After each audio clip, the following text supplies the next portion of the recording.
Welp, I just made Cleveland a tad bit better. So today, guys, we're continuing our series of adding Hall of Famers to active rosters in 2024. And the Hall of Famer we're adding today is none other than Jim Brown. You know, one of the greatest running backs of all time. So now the Browns, for this upcoming season, this is 2024 rosters, by the way, updated with all the new draft picks, all the new players, etc. You know, all the new signings this offseason and all that kind of good stuff. I forgot Devin Bush signed with them. Anyway, though, with all that being said, Jim Brown and Nick Chubb on the same team. If you can't throw the ball, you're going to be able to run the ball. And if you can't run the ball, Cleveland, I don't know what you're doing, okay? Because this is like the easiest free walk away W you could ever get. You have the best running backs in human history. And the first game, Deshaun Watson, 260 yards, 3 touchdowns, 1 interception. Jim Brown still had a really good first game, 89 yards. I feel like at some point, though, if you had both these running backs, you just run a two-back system, and you run the ball 90% of the game. They're going to score. They're going to be successful by themselves. So why even take the risk of throwing the football and risking interceptions at this point? And they lose their second game. Cleveland, you can control the time of possession, control the game, control the flow, control everything. You can't be the Browns here. Okay, they lose to the Giants. This start to this season is not what I expected. I know nowadays, the run game doesn't really dominate, football as much as it used to. Back in the day, the run game was a lot more powerful. Nowadays, it's a lot less powerful. But 2-4 to start up the season, what's going on here? Oh, the 7 interceptions of Deshaun Watson. Yeah, that's gonna hurt a lot. Doesn't matter how good you are running the football, if you keep throwing interceptions and giving opponents the ball in good plus territory, you're gonna find yourself in a little bit of a mess. Alright, let's just keep it rocky, keep it rolling. Again, like I said, like most times I go into these videos, I really don't know what to expect and how well the team's gonna do. And a lot of my simulations, the Browns are not the best team. They end up usually becoming one of the worst teams. For some reason, Madden 24 does not like the Cleveland Browns 2024 roster. This is like the absolute defiant of what they don't like. But looks like the Browns' last game, Jim Brown is a lightning in a bottle. 112 yards last game. Yeah, it sounds about right. The 10 touchdowns, 10 interceptions, Deshaun Watson's not working out.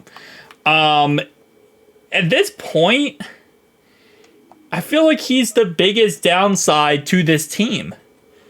If they would just run the ball and not let Deshaun Watson lose them these games, they're going to be a very successful team. Like, Jim Brown can win games himself. Nick Chubb can win games himself. But it looks like the biggest problem here is going to be Madden and how they interpret how bad Deshaun Watson is, which I don't think he's this bad in real life. 13 touchdowns, 15 interceptions. I think that's a little bit ridiculous, EA. Come on, Madden. I know he's not the greatest quarterback of all time, but I think he could at least be plus in touchdowns to interception ratio. Let's see how they end this season off. They beat the Chiefs.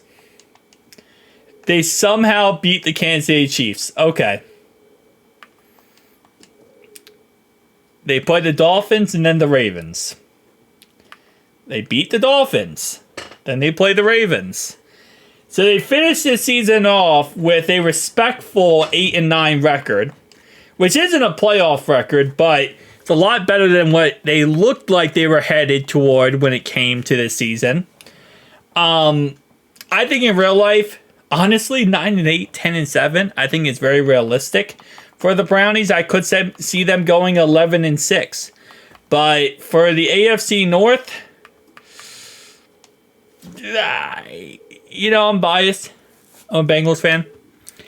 I see this as a very realistic look. Like, this definitely is somewhat realistic. Anyway, though, 22 touchdowns, 18 interceptions. I don't think Watson would do that bad. 1,200 yards, 6 touchdowns. Watson, 563 yards and 3 touchdowns. And then Nick Chubb, 552 yards and 9 touchdowns. So, rushing-wise, they didn't even have the best rushing in the league. They came in 4th for the most rushing yards, which is kind of disappointing. I expected them to be a little bit higher up the list than that. I mean, you got 2 amazing running backs in that backfield. You would think that they would have a little bit better stat-wise than that, but in the end, man, love Nick Chubb. But, you know, Jim Brown, he's that, you know, lightning in the bottle, as they would say. But he did not have a fantastic season with this. And again, I think a lot of reasons why is because they fall down so quickly because Watson threw too many interceptions. Which, again, we'll see how this upcoming season goes. I feel like Browns fans are so torn. Half of them hate Deshaun Watson for not because of what he did, but because of like how much he costs, and they don't think he's going to work out in the end, and blah, blah, blah. And then the other half are like crazy truthers for him and still make the argument that he's going to be the best quarterback like forever. And he is the best quarterback, and he's amazing, and he's still really freaking great. I feel like it's so torn for Browns fans, which I get it. Trust me, I get it. Tell me down below your thoughts and opinions, guys. I'll see you guys in the next one.